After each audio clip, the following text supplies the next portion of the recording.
I still remember the exact second my parents decided I no longer belonged in my grandparents' house. They didn't yell. They didn't hesitate. They smiled. My sister stood between them, confident, already measuring the rooms with her eyes. "We fixed the paperwork," she said lightly. "The house is mine now. You're out by Friday." What they never bothered to ask was what I did right after my graduation. Quietly, legally, permanently. I didn't cry or argue. I just nodded, stepped aside, and let them leave, thinking they'd won. 2 days later, they came back with movers and learned why doors only look unlocked at first. My name is Sophia, and growing up, I learned early how to take up as little space as possible. In my family, love was never loud or warm. It was measured, counted, compared, and somehow I always came up short.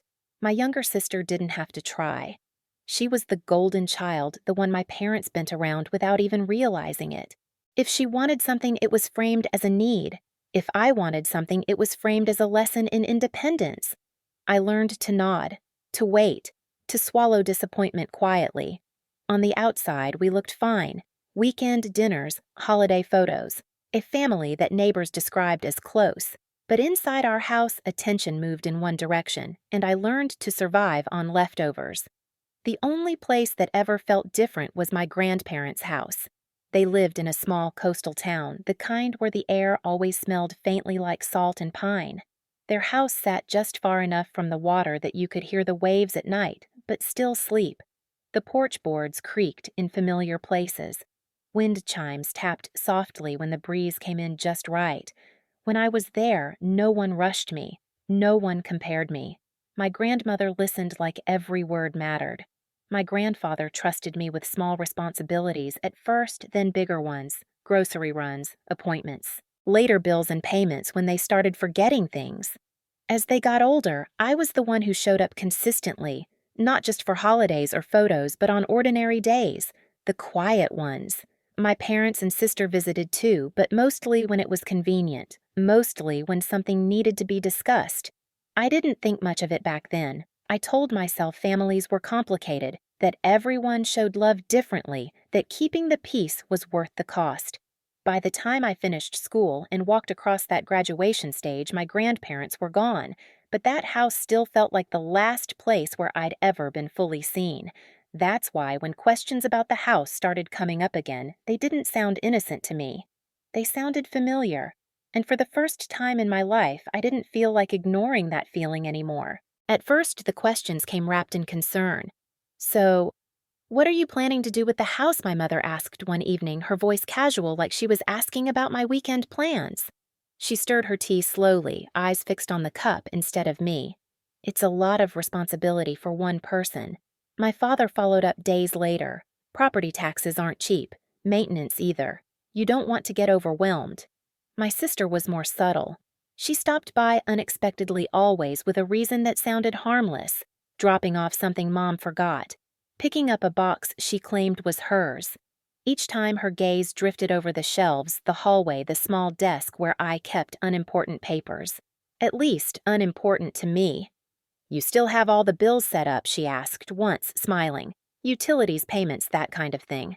"I'm just curious." I told myself not to read into it. But the feeling in my stomach didn't listen. The comments kept coming, always framed as fairness, as family unity, as doing the right thing. It wouldn't be fair for one person to keep everything. Your grandparents would have wanted it shared. We're just trying to help you think long term. I'd heard this language before. It was the same tone my parents used whenever something needed to be taken from someone quietly. What finally cracked my denial wasn't a single comment. It was a memory. Years earlier, I'd watched my parents borrow money from a relative for something urgent. They promised to return it, then avoided the topic until the promise dissolved into silence. When the relative pushed back, she was labeled difficult, ungrateful, greedy. I remembered how quickly the story flipped. That night, I sat alone in my apartment, replaying every recent conversation. The smiles, the timing, the sudden interest. It didn't feel like coincidence anymore. It felt like preparation. The next morning, I took a long lunch break and walked into a quiet office downtown. A lawyer who specialized in estates and trusts listened without interrupting as I laid everything out. The history, the house, the questions that wouldn't stop. When I finished, he leaned back slightly and said something that settled deep in my chest. If your family believes they're entitled to this property, waiting will only make it easier for them. He explained my options calmly, clearly, what could be protected, what couldn't, what happened when people acted first and asked questions later. I didn't hesitate. By the time I walked back into the sunlight, I knew something fundamental had shifted. I wasn't reacting anymore. I was choosing. I didn't tell my parents. I didn't warn my sister. I didn't change my tone or my routines. I let them believe what they wanted, that I was still the same quiet, accommodating person they'd always known. Because if they thought I was standing still, they'd move closer. And that was exactly where I needed them to be. The paperwork didn't feel dramatic. There were no raised voices, no slammed doors, no speeches about justice. Just signatures, dates, and a steady explanation of what each page meant and why it mattered. An irrevocable trust isn't something you rush into. It's slow by design, careful. Once it's done, it can't be undone on a whim, and that was the point. The house, the remaining accounts. Everything my grandparents had worked for was placed somewhere it couldn't be reinterpreted later. I listened more than I spoke. I asked questions. I took notes. And when it was finished, I walked out with a thin folder that didn't look powerful at all, even though it was. After that, I went back to my life like nothing had changed. I still showed up to work on time. I still answered my parents' calls.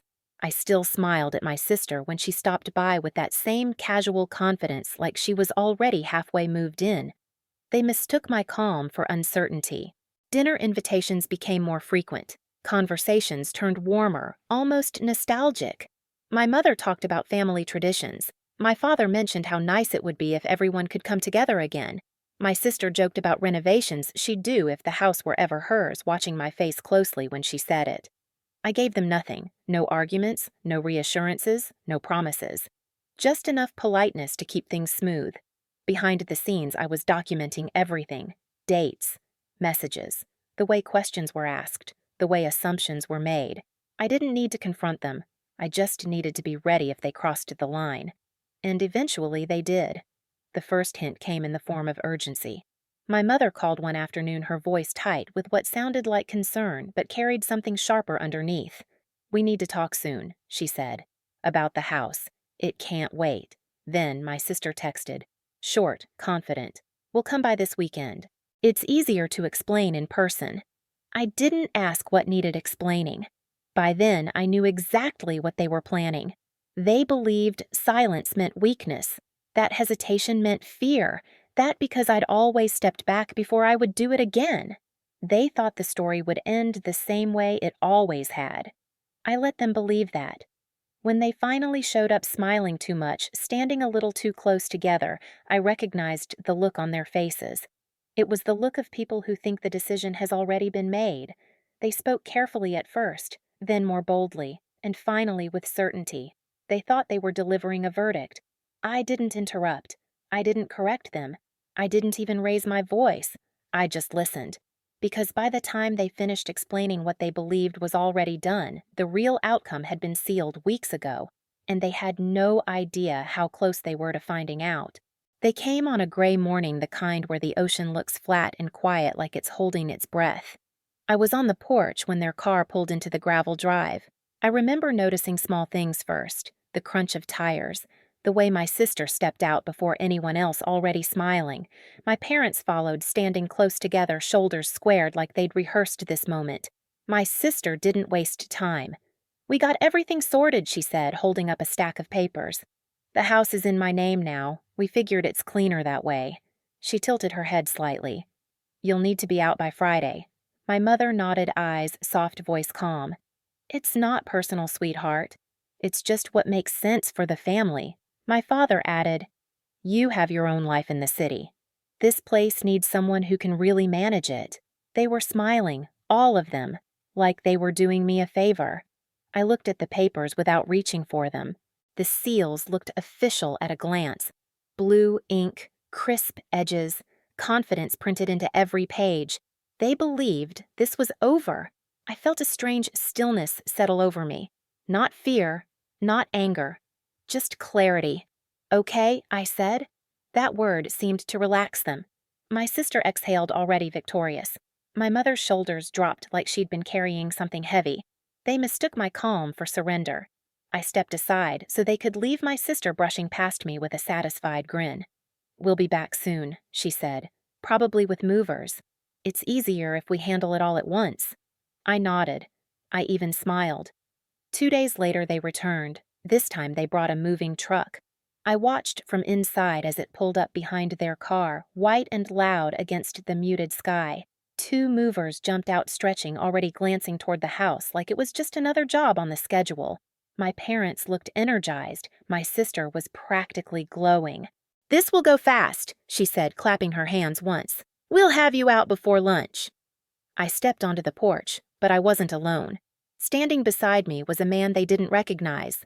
Middle-aged, neatly dressed, calm in the way people get when they're about to say something final. He held a folder under one arm, thick and unmistakably official. The moment stretched. The movers slowed first. One of them stopped mid-step, sensing the shift. My sister's smile faltered. My parents exchanged a look. The man stepped forward slightly and spoke before anyone else could. "I need to confirm who I'm speaking with," he said evenly. He listed their names without hesitation. "I'm here regarding the legal status of this property." My father frowned. "Who are you?" The man opened the folder just enough for them to see the documents inside. "I represent the local property records office. This house was transferred into an irrevocable trust several weeks ago. Miss Sophia is the sole trustee." Silence crashed down hard. My sister laughed sharp and nervous. "That's not possible. We have paperwork." He nodded. "I've seen it." My mother stepped forward. "There must be a mistake. We corrected an error in the will." "There was no error," he said calmly. "And any attempt to change ownership without authorization from the trustee is legally void." My sister's face drained of color. "That doesn't make sense," she said quickly. "The documents were filed. Everything was done properly." The man flipped a page in his folder. The filings were made through an unverified service. "The notary information does not match state records. That alone is enough to invalidate the transfer." One of the movers cleared his throat. "So, should we wait?" "No," the man said, not taking his eyes off my family. "You should not proceed." My father's voice hardened. "Are you accusing us of something? I'm stating facts," he replied. "If there are further attempts to take possession of this property, it could escalate into a legal matter." My sister turned to me, then eyes wide. "You did this?" I met her gaze evenly.